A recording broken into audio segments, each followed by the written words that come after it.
उससे मैं सहमत नहीं हूँ। मसरत आलम ने जो बातें कही उसकी निंदा, उसकी मजम्मत हम सबको करनी चाहिए और की भी है। ठीक है, कोई पाकिस्तानी झंडे वहां पर लगा फहराता है उसकी भी मजम्मत और निंदा होनी चाहिए, लेकिन उसको लेकर के इतना है तौबा करना कि जैसे हमारा कोई आसमान फट गया हो, ऐसी कोई चीज नहीं है। एक जबरदस्त मेजॉरिटी के साथ पीडीपी और बीजेपी की गवर्नमेंट आज वहां काम कर रही है, उस पर हमें पूरा भरोसा, पूरा इत्मीनान रखना चाहिए।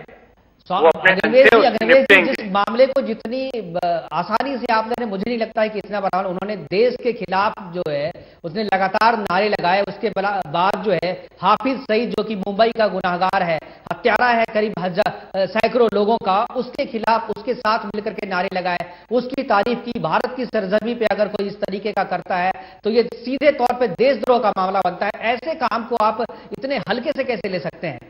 देखिए मैंने कहा ना, हम उसकी पुरजोर निंदा करें, मजम्मत करें, हाँ, बेहुदापन कहें, सब कुछ कहें, लेकिन उसको लेकर के हम ये सोचने लग जाएं कि आज हमारा कश्मीर टूट करके हाफिज सईद के चरणों में गिर पड़ा या पाकिस्तान से जा मिला, ऐसा कोई खतरा नहीं। अभी सदियों तक खतरा नहीं है, बल्कि उल्टा ये होने वाला है।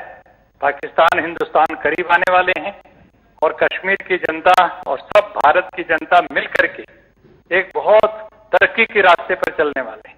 तो थोड़े से सिरफिरे कहीं पर कुछ बोलते करते रहते हैं, हम उनको ये मान लेते हैं कि सारी कश्मीर की जनता शायद उसके तो साथ बिल्कुल नहीं है, थोड़े से चंद लोग हैं। तो क्या इस तरीके के सिरफिरे को छोड़ देना चाहिए, उस पर कोई रिएक्ट नहीं करना चाहिए, उसे खुला छोड़ देना चाहिए? मैंने कहा ना, रिएक्ट इतना ही करना चाहिए कि उसकी निंदा कीजिए, आप उसको एहसास कराइए कि तू जो बोल रहा है भाई वो गलत बोल रहा है। ठीक है, तू भी 4 साल जेल में रहा, हो सकता है तेरे दिल में भी कुछ थोड़ी बहुत हिंदुस्तान की सरकार से और हुकूमत से गुस्सा हो। अग्निवेश जी, जिस आरोप की चर्चा आज हम कर रहे हैं उसी आरोप में वो जेल में बंद था और जेल से निकलने के 2 दिन के बाद ही उसने फिर से वही हरकत करी। तो आपको क्या लगता है सिर्फ निंदा करने से बात बन जाएगी? इस तरीके के लोगों बिल्कुल केवल निंदा करनी चाहिए, इससे ज्यादा कुछ नहीं करना चाहिए। और मैं तो कहूंगा उसको गिरफ्तार करके और हीरो बना दिया हमने, वरना तो वो ऐसे खत्म था, मतलब वो अपने कोने में डूबता रहता। हम क्यों इतना महत्व दे रहे हैं इन चीजों को? अच्छा अग्निवेश जी, आप एक चीज बताइए, उनके साथ गिलानी भी थे, गिलानी पे कोई कार्रवाई नहीं, उनको नजरबंद करके रखा गया है। तो आपको तो अच्छा लग रहा होगा जो गिलानी जी को ठीक है नजरबंद करके रखा गया है, उन्हें गिरफ्तार नहीं किया गया है, जेल नहीं भेजा गया है। और जिस तरह की जानकारी है कि आप गिलानी से कल मिलने के लिए भी जा रहे हैं। मैं गिलानी जी से मिलने नहीं जा रहा हूँ, मैं हमारे यासीन मलिक जी से भी मिलूंगा और कुछ कश्मीरी पंडितों से, सिख सरदारों से, सबसे मिल करके हमारे कश्मीरी पंडित जो इतने सालों से 25 साल से बाहर हैं, वो किस खूबसूरती के साथ वापस जाएं, किस भरोसे के साथ जाएं, उसके बारे में कुछ गुफ्तगू करूंगा उनसे। अग्निवेश जी हमारे साथ बने रहिए। विनोद बंसल जी वीएचपी के प्रवक्ता हमारे साथ हैं, वो कुछ बताना चाह रहे हैं, कुछ बोलना चाह रहे हैं आपसे। जी विनोद जी। मुकेश जी, हाँ, मुझे बड़ा हैरत हो रहा है,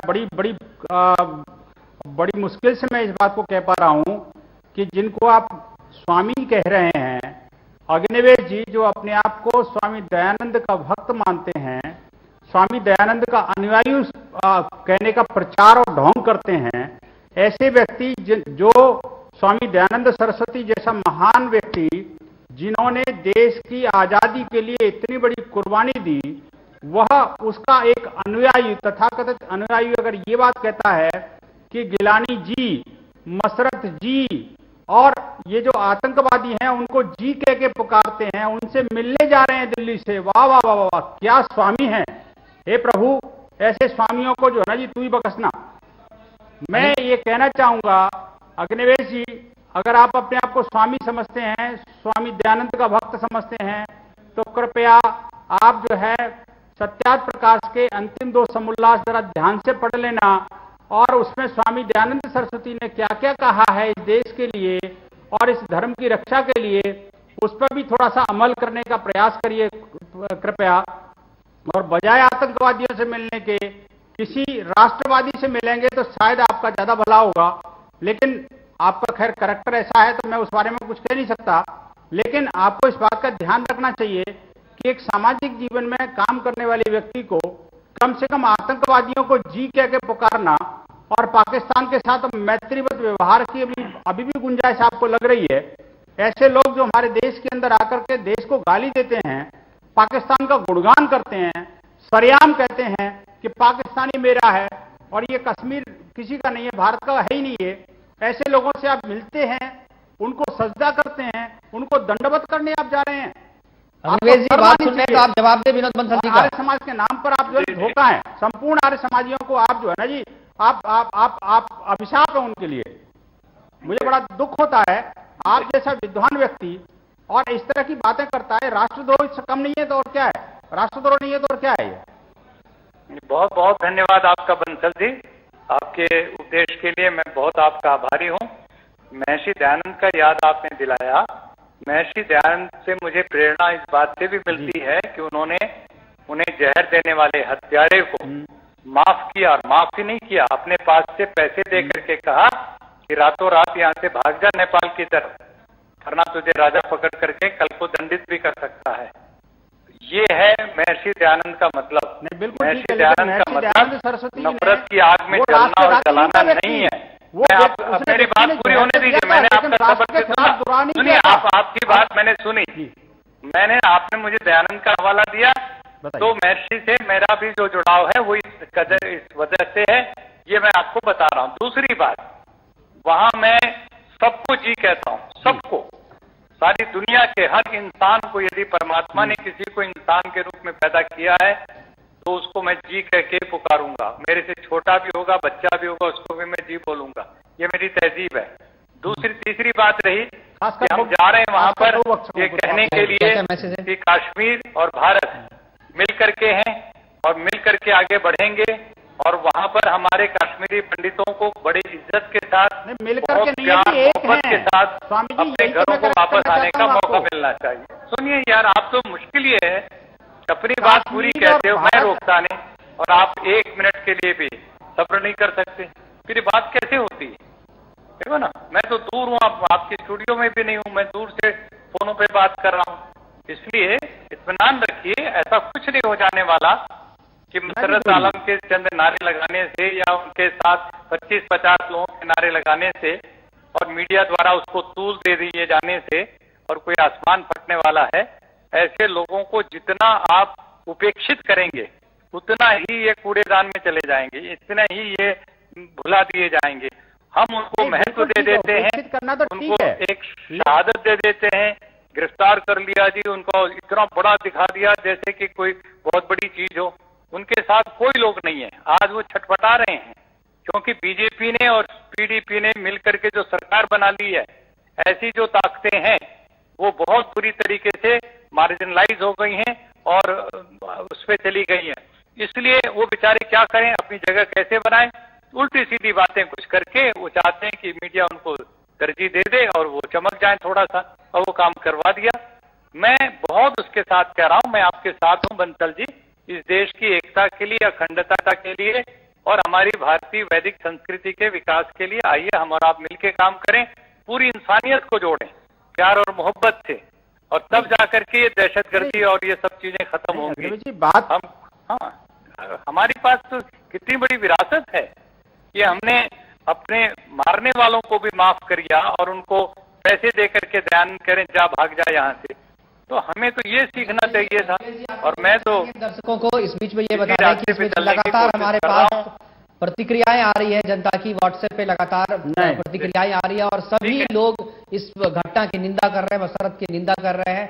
और कहने की बात नहीं है, उनके मसरत को जेल भेजे जाने से संतुष्ट नहीं है। जो हमारे पास जो मैसेजेज आ रहे हैं व्हाट्सएप के जरिए, ईमेल के जरिए और जो फोन लाइन्स हमारे पास खुले हैं उनके जरिए जो मैसेजेज आ रहे हैं उसमें साफ तौर पे कड़ी प्रतिक्रिया दे रही है जनता यहाँ की।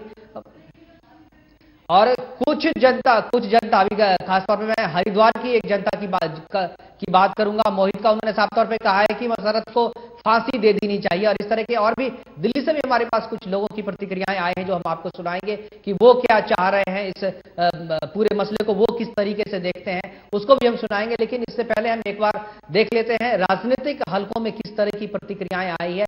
सबसे पहले हम देखते हैं कांग्रेस की तरफ से क्या प्रतिक्रिया आई है, आनंद शर्मा ने क्या प्रतिक्रिया दी है, उसको हम देखते हैं।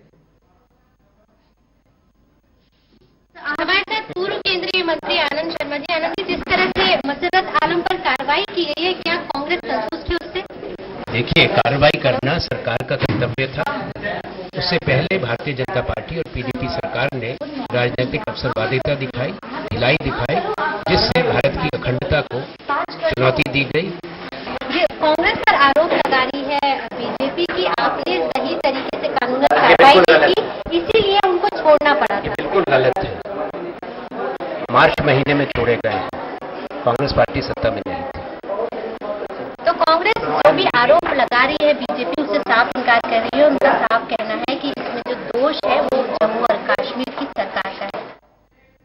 तो सुना आपने क्या कुछ कहा आनंद शर्मा ने। आपको बता दें कि लगातार लोग फोन कर रहे हैं और व्हाट्सएप के जरिए अपनी प्रतिक्रियाएं भी दे रहे हैं और साफ तौर पर जो है उनका कहना है कि इन ऐसे लोगों को फांसी दे देनी चाहिए। और जाहिर सी बात है कि जिस तरीके से बवाल मचा हुआ है, भारत में रहकर ही भारत विरोधी नारे लगाए जा रहे हैं मसरत आलम की तरफ से।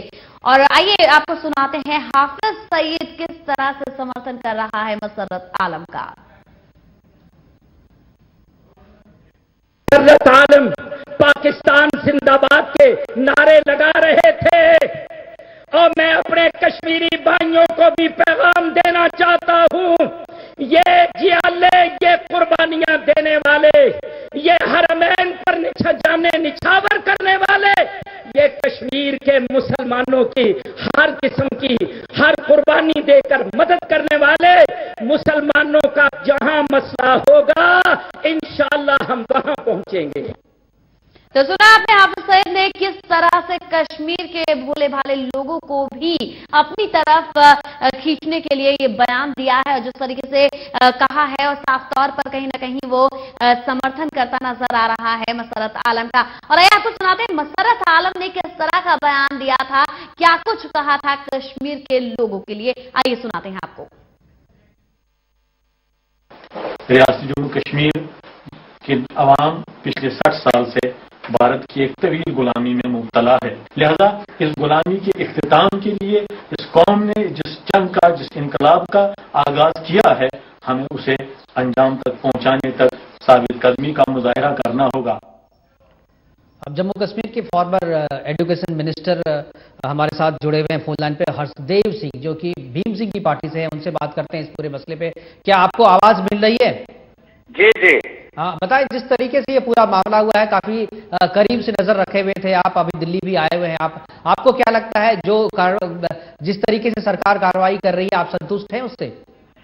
देखिए, मसरत आलम ने जो बयान दिया और जिस तरीके से पाकिस्तान के हक में नारे लगाए और हिंदुस्तान के खिलाफ नारे लगाए और पाकिस्तानी झंडे फहराए गए, वो एक देशद्रोह का मामला बनता है। वो एक waging of war against the country sedition का मामला बनता है।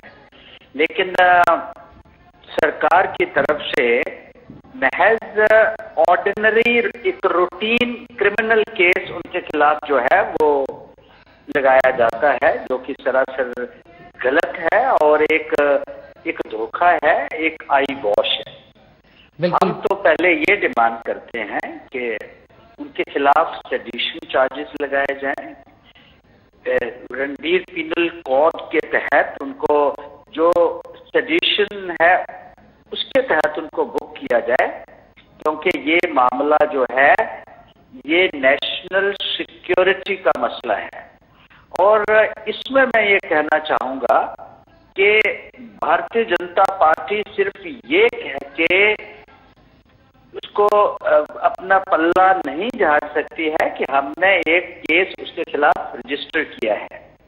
भारतीय जनता पार्टी जो नेशनल सिक्योरिटी को लेकर हमेशा फोर फ्रंट में रही है और एंटी नेशनल के खिलाफ जिन्होंने हर बार मोर्चा खोला, ये भारतीय जनता पार्टी थी जो हर साल तिरंगा फहराने के लिए कश्मीर में जाती थी। लेकिन इस बार 26 जनवरी को ना तो लाल चौक में भारतीय जनता पार्टी का कोई तिरंगा फहराने गया और ना ही आवाज सुनने को मिली जब मुशर्रफ के खिलाफ सेडिशन के चार्जेस नहीं लगे। वो सिर्फ एक एक्सक्यूज अपने आप को देने की कोशिश कर रहे हैं। बिल्कुल बिल्कुल हर्षदेव जी आप बने रहिए हमारे साथ जो स्टूडियो में कांग्रेस के नेता हैं उनसे भी हम बात करेंगे। दुर्रानी साहब, क्या लगता है जिस तरीके से ये कह रहे हैं कि जो चार्जेस लगाए हैं काफी हल्के चार्जेस हैं, जो 124A के तहत जो देशद्रोह का मामला बनता है वो चार्जेस नहीं लगाए गए, यानी साफ है किसी तौर पर मामले को हल्के से रखा जाए और आगे फिर से इन्हें जमानत मिल सकती है।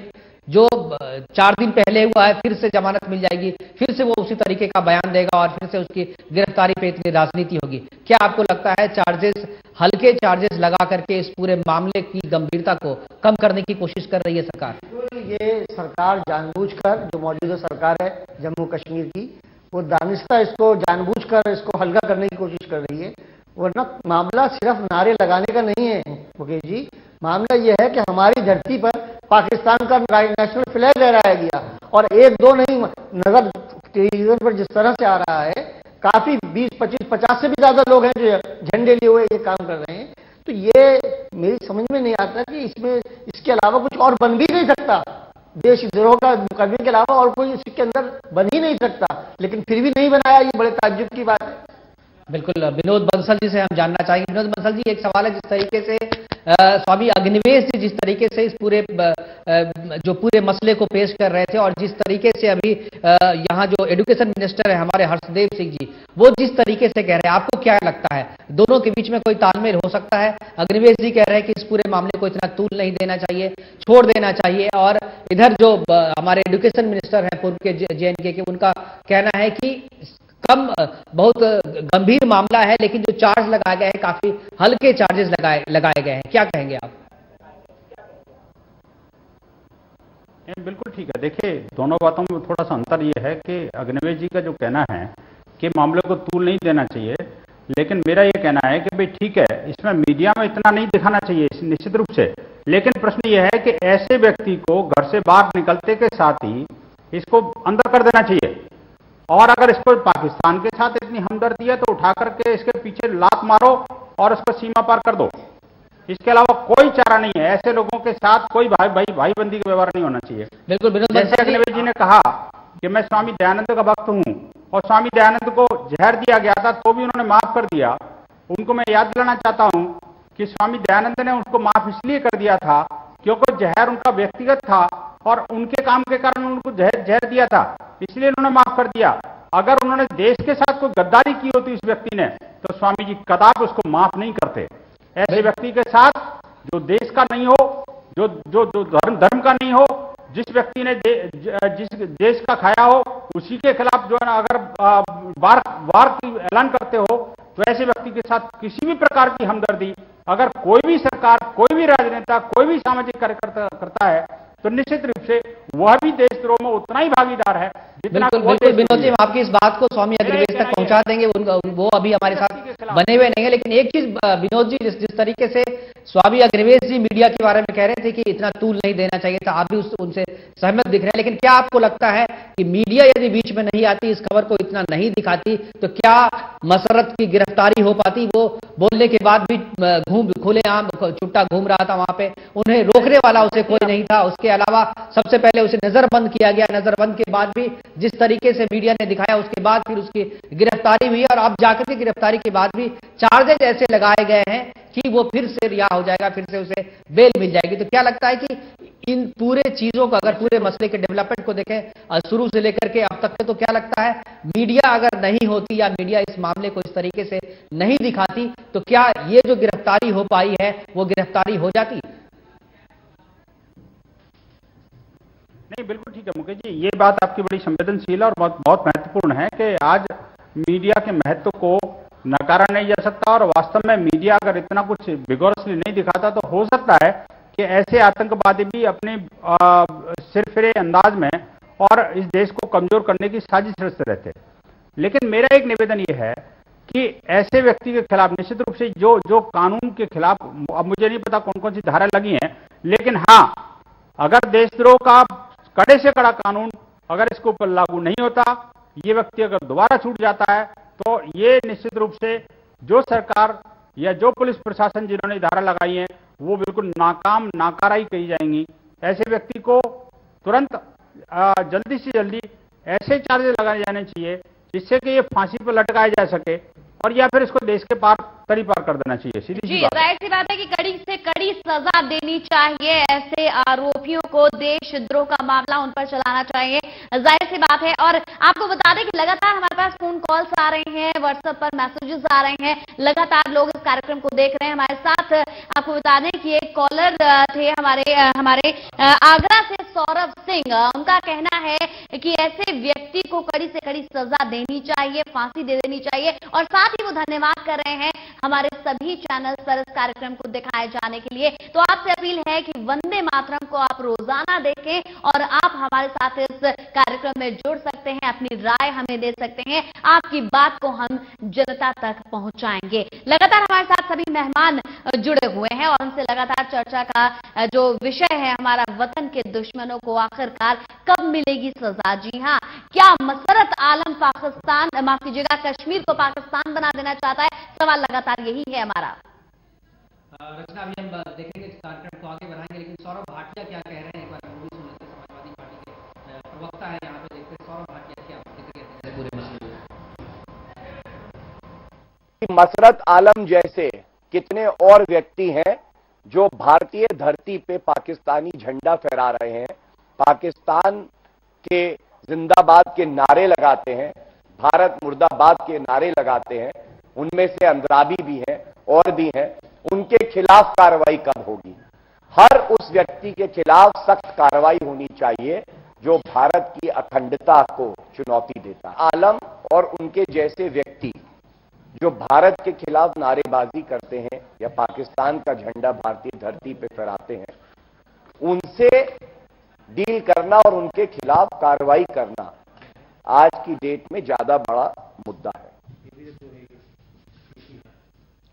तो सुना आपने क्या कुछ कहना है गौरव भाटिया का, समाजवादी पार्टी के नेता है। साफ तौर पर देखा जाए तो इस पूरे मामले को लेकर पूरे देश में निंदा हो रही है। तमाम जो जनता है वो भी यही कह रही है कि ऐसे व्यक्ति को कड़ी से कड़ी सजा देनी चाहिए और देशद्रोह का मुकदमा चलाना चाहिए। सीधे ले चलते हैं आपको लखनऊ, जहां पर हमारे साथ मुस्लिम धर्मगुरु मौलाना यासूब अब्बास जी मौजूद हैं। मौलाना साहब, जिस तरीके से आप ये पूरा कार्यक्रम देख रहे हैं, लगातार आप सुन भी रहे हैं कि क्या कुछ, कैसे, कौन कुछ कह रहा है, तो आपको क्या लगता है कि क्या इस पूरे मामले पर राजनीति शुरू से होती आई है?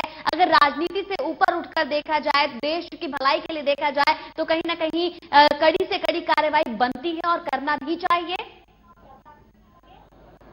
देखिए अर्चना जी, मैं इतनी देर से आपके यहाँ बहस सुन रहा हूँ, टाक सुन रहा हूँ, मुझे इसमें राजनीति ज्यादा लग रही है और मुल्क की मोहब्बत कम लग रही है।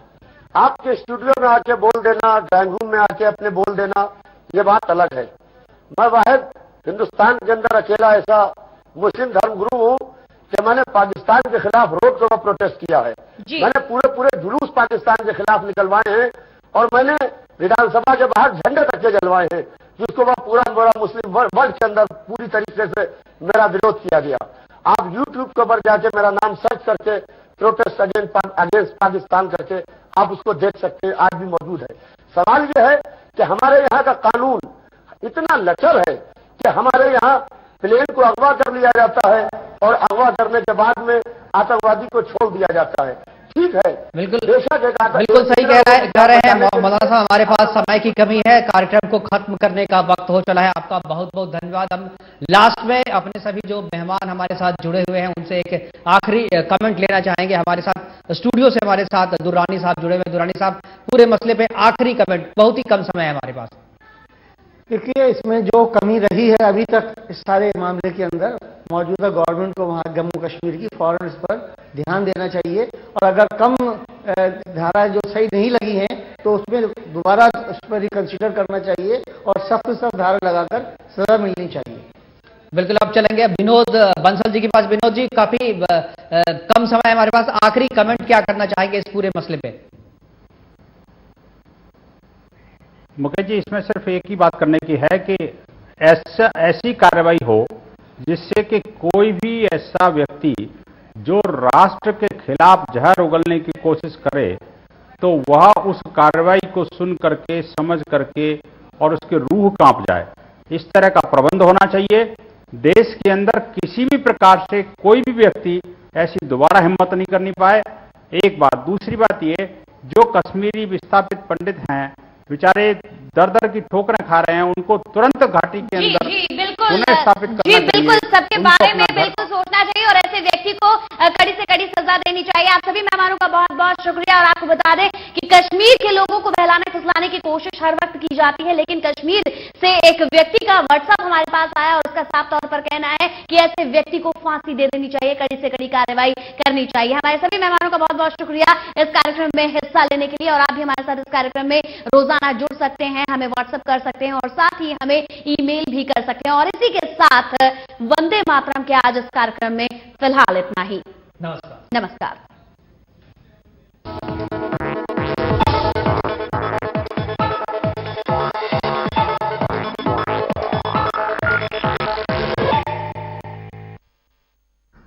प्रियंका भारती, हाँ। शारदा, विमल, हरिया, सब इधर आओ। ये प्रियंका, बहुत नाम है इनका। अपनी इज्जत और स्वच्छता की खातिर अपने लगन के दूसरे दिन ससुराल छोड़ने की हिम्मत दिखाई और अपने मर्द से शौचालय बनवाने की मांग की। सुना उसने? जब सोच और इरादा नेक हो तो सब सुनते हैं, जैसे इसके मर्द ने सुना। आप भी अपने घर में शौचालय बनवाएं और इस्तेमाल करें। जहाँ सोच वहाँ शौचालय।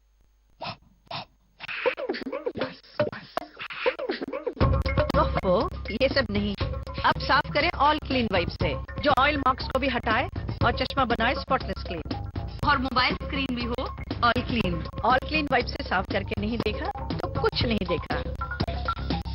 रूप Mantra ayurvedic face cream and face wash, इसमें है 12 खास आयुर्वेदिक जड़ी बूटियों का संतुलित मिश्रण। ये कोई कॉस्मेटिक नहीं, आयुर्वेदिक औषधि है।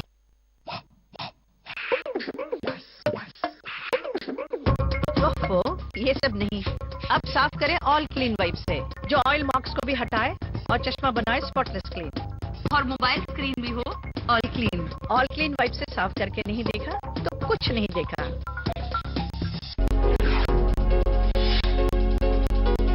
प्रधानमंत्री नरेंद्र मोदी फ्रांस, जर्मनी और कनाडा की 3 देशों की अपनी यात्रा को पूरा कर स्वदेश रवाना हो गए हैं। यात्रा के दौरान फ्रांस के साथ 36 राफेल विमानों की आपूर्ति और कनाडा के साथ यूरेनियम करार सहित विभिन्न महत्वपूर्ण समझौतों पर हस्ताक्षर किए गए हैं। बीजेपी अध्यक्ष अमित शाह ने मानव संसाधन विकास मंत्री स्मृति ईरानी को पार्टी की राष्ट्रीय कार्य समिति में शामिल नहीं किया और अब उन्हें प्रधानमंत्री कार्यालय ने भी झटका दे दिया है। मीडिया रिपोर्ट्स के मुताबिक पीएमओ ने स्मृति ईरानी की ओएसडी संजय कचरू की नियुक्ति पर रोक लगा दी है। कचरू अब मंत्रालय भी नहीं आ रहे हैं। केंद्र में दबाव और बीजेपी की स्पष्ट चेतावनी के बाद आखिरकार मुफ्ती सरकार गुरुवार को हरकत में आई। श्राद्ध मार्च के मद्देनजर नजरबंद किए गए अलगाववादी नेता मसरत आलम को गिरफ्तार कर लिया गया है। बीएसपी सुप्रीमो मायावती ने दूसरे राज्यों के पदाधिकारियों के साथ बैठक की। इस बैठक का मुद्दा 27 अप्रैल को होने वाला देशव्यापी आंदोलन है।